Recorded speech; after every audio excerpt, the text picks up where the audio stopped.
My name's Zoe, and when I was 14 my mum was diagnosed with MS, so from then I've been a carer for 16 years now.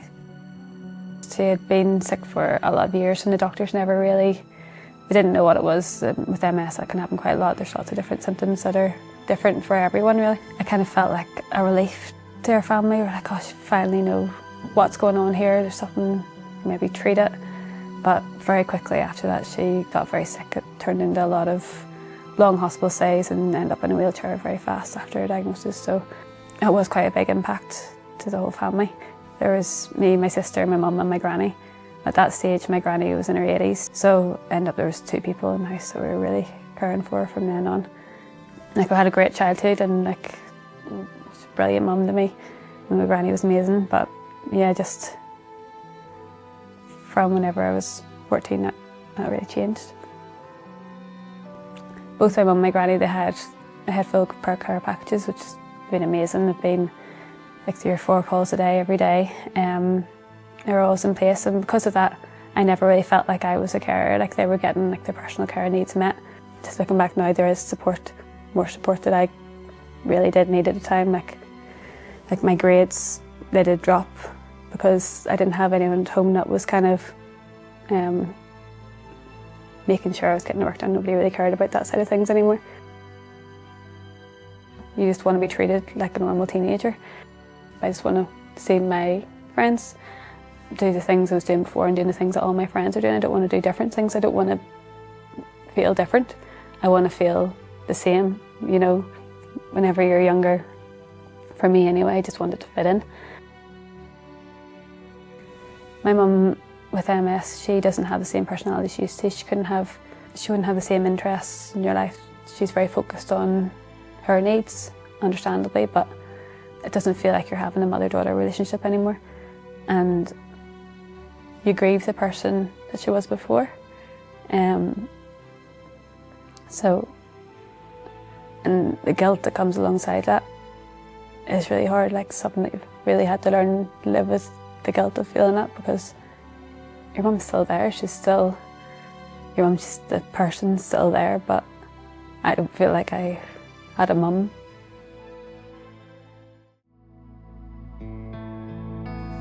Friends' parents were so supportive of me because I think they saw, you know, having their teenage children, what I was missing out on, so they really, like, a lot of my friends' parents really took me under their wings. But one of my friends' mums worked for the Care Support Service, and you know, whenever you're in a project, you're planning your first ever holiday. My friends were all planning to go away, and she stepped in without me asking for her help or anything. She was like, we can organise your mum to get into respite, a grant so that you can afford to go, and like a voucher to go get clothes to go. And I was like, this is amazing. This is like, you can actually do this for me, this is so good. I got to go and I had that experience that you only get once in a lifetime, to have that first trip away with your friends. And it was that giving me the normality. That really, I still think about her to this day and how grateful I am that she gave that to me, just giving me normality. I didn't ever feel like I needed like assessments or wanted to ask for, say, like a carer's assessment.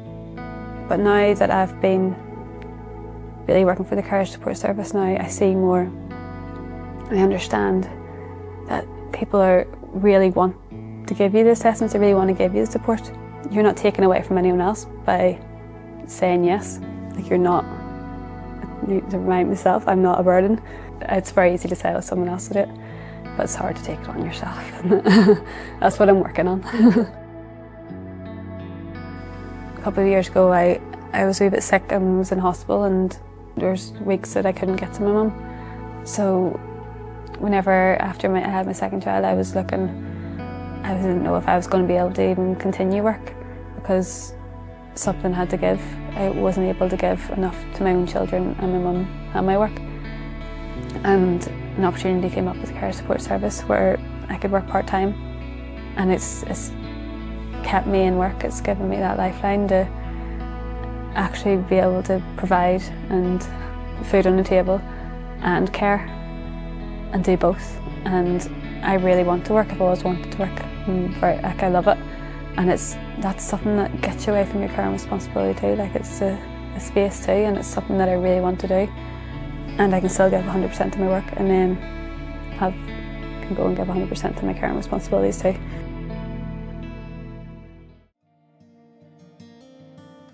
There's a huge workforce of carers out there who are so hardworking, so kind, so empathetic, like of such amazing skills and experience, and they want to work, and just being able to give people opportunity by flexible working to do that. I think it'd be brilliant if workplaces really did see how much value carers really can offer. I'm not perfect, far from perfect, but I always try really hard to get things done, and I think across your caring journey it does change. The things that you need at different stages of your life completely changes. Like whenever I was young, teenager, like I needed practical support and support maybe around like career planning and life planning. You know, in my 20s I really wanted to set up my own life. I wanted to like have my own house and get out kind of away from living in a house where there's carers coming in and out all day long, have your own space. But then there was the guilt connected to that of moving out from my mum and then her being on her own. There was also then looking at, from my mother's perspective, how whenever you have your own kids, you just really would love your mum there to support you. Grandparents' support is like second to none, and having a village around you is such a privilege. And I am kind of the village to other people. But yes, sometimes like you learn that you need people around you are the biggest privilege you can have, really. And I think the care support service really provides that to people too. That village is a real community.